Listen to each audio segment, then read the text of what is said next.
यह कहानी साधारण गांव की एक साधारण लड़की की है।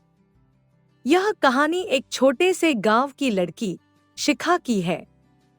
शिखा एक साधारण परिवार से थी, लेकिन उसका जीवन और संघर्ष असाधारण थे। उसकी जीवन यात्रा न केवल उसके खुद के लिए, बल्कि उसके गांव और समाज के लिए भी प्रेरणा देने वाली रही। यह कहानी एक ऐसी लड़की की है जिसने अपनी मेहनत, लगन और सपनों से अपने जीवन को एक नई दिशा दी। पहला भाग, गांव में जीवन की शुरुआत। शिखा का जन्म एक छोटे से गांव में हुआ था, जहां लोग मुख्य रूप से खेती करते थे। उनका घर बहुत साधारण था, लेकिन उसमें प्रेम और स्नेह की कोई कमी नहीं थी। शिखा के माता-पिता जमीन पर खेती करते थे और शिखा हमेशा अपनी मां की मदद करती थी। उसे खेतों में काम करना बहुत अच्छा लगता था। छोटे से छोटे काम भी वह बड़े मन से करती, क्योंकि उसे लगता था कि यही काम उसके जीवन का अभिन्न हिस्सा है। हर सुबह शिखा अपने छोटे भाई को स्कूल भेजने के बाद अपने माता-पिता के साथ खेतों में काम करती। दिन भर की मेहनत के बाद शाम को वह स्कूल जाती, जहां उसकी पढ़ाई चलती थी। उसकी माँ, जो खुद भी बहुत मेहनती थी, उसे हमेशा यह सिखाती थी कि कड़ी मेहनत से ही किसी भी काम में सफलता मिलती है। शिखा ने अपनी माँ की बातों को दिल से लगाया और हमेशा हर काम में पूरा ध्यान दिया। शिखा का सपना था कि वह अपने परिवार को एक बेहतर जीवन दे सके, ताकि उसकी माँ और पिता को खेतों में इतनी मेहनत न करनी पड़े। वह जानती थी कि इसके लिए उसे शिक्षा की जरूरत है, और वह किसी भी हालत में शिक्षा प्राप्त करने के लिए तैयार थी। दूसरा भाग, सपने और संघर्ष। शिखा के गांव में शिक्षा की बहुत कमी थी। स्कूल के बाद भी बच्चों के पास किताबों की कमी थी, और गांव में अधिकतर लोग यह मानते थे कि लड़कियों को ज्यादा पढ़ाई की जरूरत नहीं होती। लेकिन शिखा का मन इस विचार से बहुत दूर था। उसे पूरा यकीन था कि शिक्षा ही उसका भविष्य संवार सकती है। वह अपनी पढ़ाई में बहुत लगन से जुटी रही, लेकिन फिर भी उसकी राह इतनी आसान नहीं थी। गांव में एक संस्था आई, जिसने गरीब बच्चों के लिए मुफ्त शिक्षा का कार्यक्रम शुरू किया था। शिखा ने अपनी माँ से इस बारे में बात की। उसकी माँ को शुरुआत में डर था कि शिखा को घर के काम और खेतों के काम से समय नहीं मिलेगा, लेकिन शिखा ने अपनी माँ को विश्वास दिलाया कि वह दोनों काम कर सकती है। उसकी माँ ने शिखा को अनुमति दी, और वह रोज सुबह जल्दी उठकर स्कूल जाती और फिर शाम को खेतों में काम करती। शिखा के लिए यह समय बहुत कठिन था, लेकिन वह जानती थी कि यह कठिनाई सिर्फ कुछ समय की है। उसके सपने और लक्ष्य उसे आगे बढ़ने के लिए प्रेरित करते थे। वह हमेशा यही सोचती थी कि एक दिन उसकी मेहनत रंग लाएगी और वह अपने परिवार का जीवन बदल सकेगी। तीसरा भाग, शिखा की मेहनत और सफलता।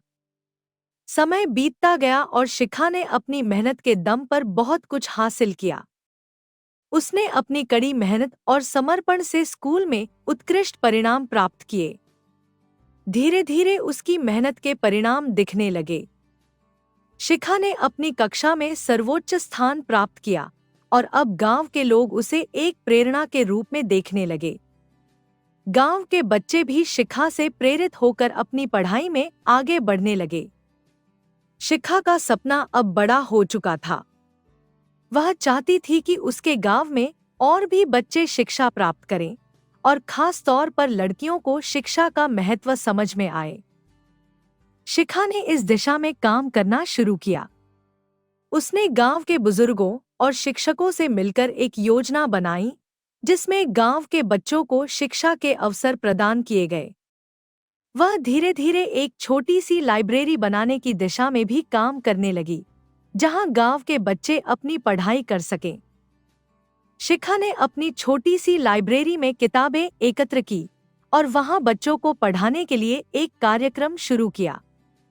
इस कार्यक्रम में बच्चों को मुफ्त में पढ़ाई दी जाती थी, और शिखा खुद उन्हें शिक्षा देती थी।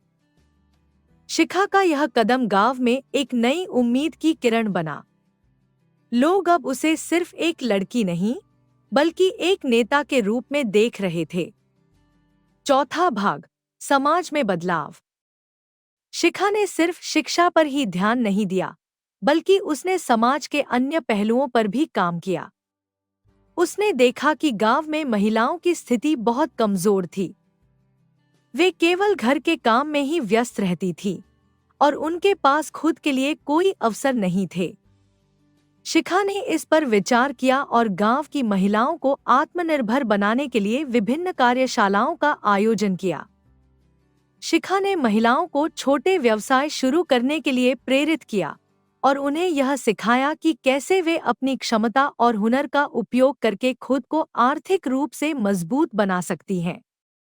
उसने महिलाओं को सिलाई, कढ़ाई, ब्यूटी पार्लर और अन्य छोटे छोटे व्यवसायों के बारे में प्रशिक्षण दिया। जल्द ही गांव की महिलाएं खुद को आत्मनिर्भर बनाने में सक्षम हो गईं। शिखा ने महिलाओं के बीच एक आत्मविश्वास और साहस का संचार किया।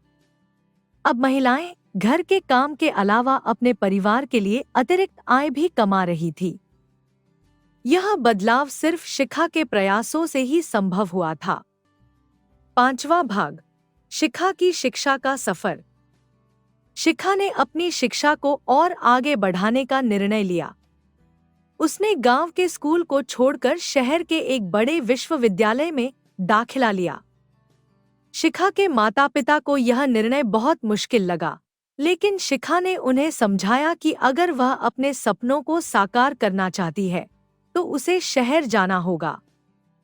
शिखा ने विश्वविद्यालय में अपनी पढ़ाई पूरी की और फिर सरकारी सेवा में काम करने का निर्णय लिया।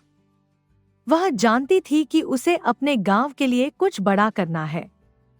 शिखा अब सिर्फ अपने गांव की लड़की नहीं थी, बल्कि एक सशक्त और सक्षम महिला बन चुकी थी, जो अपने गांव के लिए बदलाव लाने के लिए तैयार थी। अंत, शिखा ने न केवल अपनी जीवन यात्रा में सफलता प्राप्त की, बल्कि उसने अपने गांव में भी बदलाव लाया। वह सिर्फ एक शिक्षा की प्रतीक नहीं, बल्कि एक समाजसेवी और नेता के रूप में उभरी। उसकी मेहनत, संघर्ष और लगन ने उसे सफलता की ऊंचाइयों तक पहुंचाया और वह अब गांव में प्रेरणा का स्रोत बन गई थी। इस कहानी से हमें यह सीखने को मिलता है कि अगर आपके पास सपने हैं और उन्हें साकार करने की ईमानदारी और मेहनत हो, तो आप किसी भी बाधा को पार कर सकते हैं। शिखा ने यह साबित कर दिया कि साधारण जीवन से भी असाधारण बदलाव लाए जा सकते हैं।